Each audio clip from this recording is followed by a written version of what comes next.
In this video, you are going to learn how to get your students' Tinkercad creations out of Tinkercad and put them into the Bambu slicing software. Now, first thing we need to do is get into Tinkercad and locate the class that you hopefully have previously set up. So I'm going to go into my class really quickly.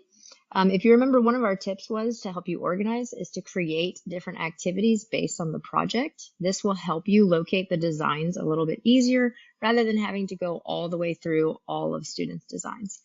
So I'm going to choose just the first one I see to kind of give you an example. What's so great about Tinkercad is the ability to get into a student's design right away and also start making some small edits.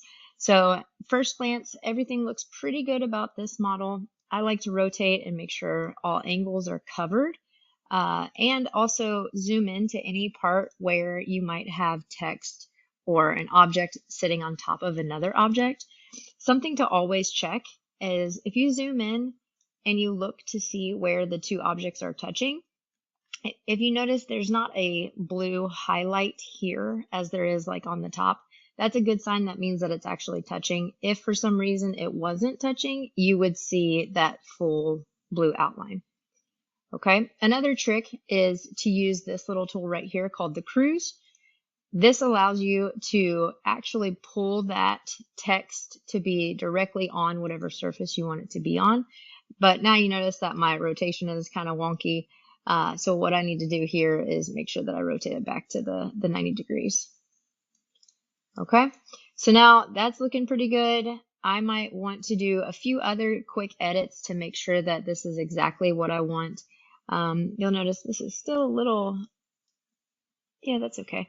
I'm going to maybe align it. So if I select both of these objects and I click my align button, I can make sure that I align it down the middle so that it's straight, all that good stuff. If you have holes in your like letters or shapes, you'll notice I did something kind of clever here where, let me move these out of the way so you can see it real fast. So with that R as it is normally, this like cutout where the rounded part of the R is, that would just be stuck to the build plate and it wouldn't actually be part of the bookmark. So anytime you see something that is literally floating by itself and not touching anything, just know it's not going to be a part of your actual print that you wanted. So I just grabbed two cylinders and made them the exact same size, height wise, and ensured that they are touching both sides of that cutout and the bookmark. That way it kind of creates a connection point so that it will actually stay together when I go to print it. Okay, so last thing I'm going to do, once I think I have everything ready, I'm going to select my entire bookmark. And sometimes you might want to group them so that you can make sure that everything is looking the way that you want it to look. You don't have to in order to export it, but I like to do it just so that I can check and make sure everything is exactly what I want. So this button up here, where you see the two shapes coming together, if I click group, you'll see that these cutouts kind of become one with it. But you'll notice that I lost my two colors. So in order to get those two colors back or showing, over here where we adjust the colors on solid, if I click multicolor, it'll turn them back on so that I can actually see exactly what I want. All right, so now we are ready to export our model.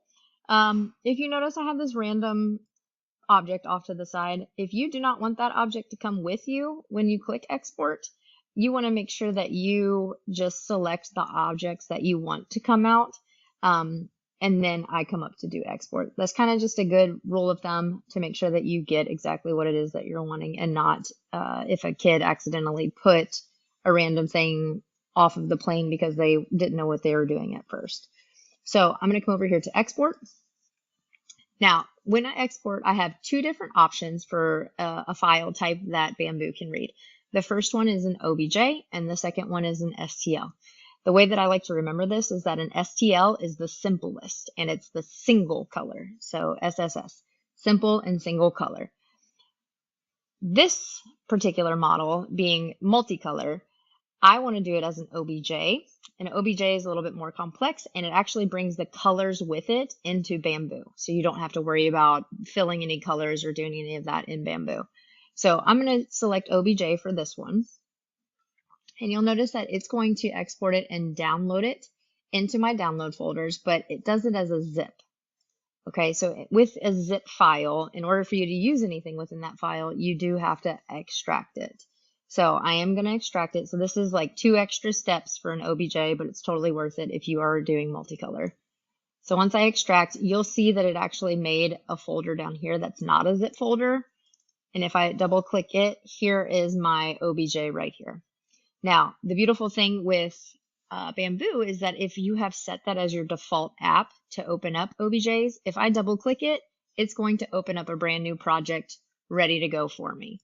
Now, if you're someone like me where you're printing multiple kids' projects at once and maybe you want to organize them all into one project, I have Bambu open down here. So let's say I created a bunch of different plates for this one project for this homeroom class. I can simply, let me move this over just a little bit. I can simply tap on that file and drag it into Bambu Studio. Perfect. So then it does this color identification and it's like, hey, I see in your model that you have this bluish color and this pinkish color. Do you want to keep those colors? If you do, then you say, okay. If you don't, it gives you the option to change it. Okay.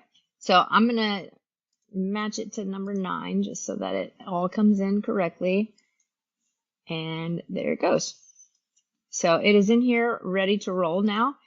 If I wanted, like I said, to bring in another one, I could always come over and grab another STL file. I'll just grab one as an example really quickly. I can drag it in. There it does my color matching again. I say, okay, well, actually, since this black would actually be the same as that 7 black, I'm just going to change it to that. And now I can organize it onto a new plate. Okay, remember you can rename your plates, so if you needed to help keep it straight and whose was whose, you could always put their initials here or their names to help you make sure that it's the right kid. Okay, so that's how we get it out of Tinkercad and into Bambu. We have a few more videos coming up that will tell you how to do some basic editing within here, but that is the gist of how to get it out of Tinkercad.